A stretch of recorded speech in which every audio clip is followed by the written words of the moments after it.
दोस्त, आज मैं एक ऐसे स्टूडेंट के बारे में बताने जा रहा हूँ जिसे सिर्फ और सिर्फ एक गलती की वजह से इसे जिंदगी भर पछताना पड़ा। दोस्त, इनके पिताजी बहुत ही गरीब किसान थे और ये दिन रात एक करके खेतों में काम करके घर को चलाया करते थे। लेकिन ये अपने बेटे को पढ़ा लिखा कर एक सरकारी नौकरी दिलाने का सपना पाल रहे थे। इसलिए इन्होंने अपने बेटे को 12th कंप्लीट होने के बाद से ही पटना में कंपटीशन की तैयारी करने के लिए भेज दिए थे और कंपटीशन के साथ साथ ही BA पार्ट 1 में इसका एडमिशन भी करवा दिए थे।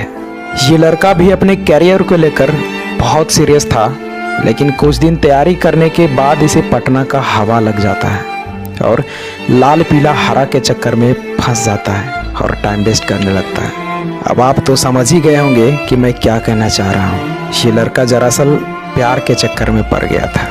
और दोस्त, मैं क्या बताऊं, इसके बाद इसका पढ़ाई के प्रति सीरियसनेस लेजीनेस में बदल जाता है। इसे लगने लगा कि यार अभी तो मेरे पास बहुत समय है, अभी तो ग्रेजुएशन कंप्लीट होने में 3 साल बाकी है और मैं तैयारी तो 6 महीने में ही कर दूंगा, क्योंकि कोर्स 6 महीने का ही होता है। लेकिन शायद इसे ये नहीं पता था कि उस 6 महीने में पढ़ाया गया चीज़ों को कंप्लीट करने में बहुत समय लगता है और इसी गलत फहमी में जीने लगा और पढ़ाई कम, प्यार का चक्कर ज़्यादा करने लगा। हालांकि बीच बीच में इसे रियलाइज होता था कि मैं गलत कर रहा हूँ, लेकिन दोस्त, इस चक्कर में जो एक बार पड़ जाता है ना, वो इतनी आसानी से बाहर नहीं निकल पाता है। ये जीवन की सच्चाई है, जितना जल्दी समझ लो उतना ही बेहतर होगा। ये लड़का इसी तरह अपने जीवन के 3 साल ऐसे ही बिता दिए और अभी तक ये क्लास का ही चक्कर लगा रहा था। दोस्त, आप भले ही सच्चाई से कुछ दिन मुंह मोड़ लेते हो, लेकिन एक न एक दिन आपको जरूर समझ में आती है। लेकिन जब तक समझ में आती है तब तक बहुत लेट हो चुका होता है। ठीक उसी प्रकार जब इसके साथ में पढ़ने वाला एक दोस्त ग्रेजुएशन कंप्लीट होते ही SSC CGL एग्जाम को क्रैक कर लिया और वो सेटल हो गया, तब इसे रियलाइज हुआ कि मैं इन 3 सालों में क्या किया और इसे लगने लगा कि मैंने कितना गलत किया।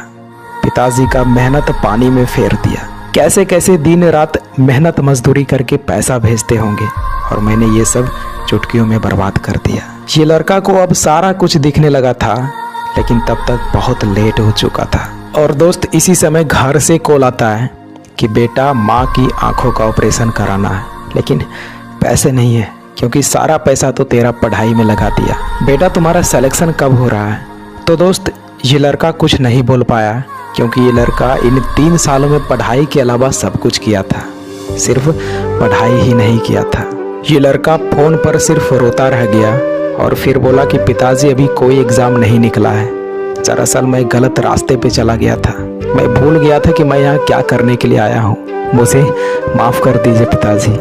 दोस्त, इतना बात सुनकर इनके पिताजी शॉक्ड हो गए और सोचने लगे कि मैं क्या सोच रहा था और क्या पाया। मैं ये सोच रहा था कि अब दुख की घड़ी बहुत जल्द ही खत्म होगा, लेकिन सारा उम्मीद पे पानी फेर दिया। अरे, मैंने तुम्हारे लिए क्या नहीं किया।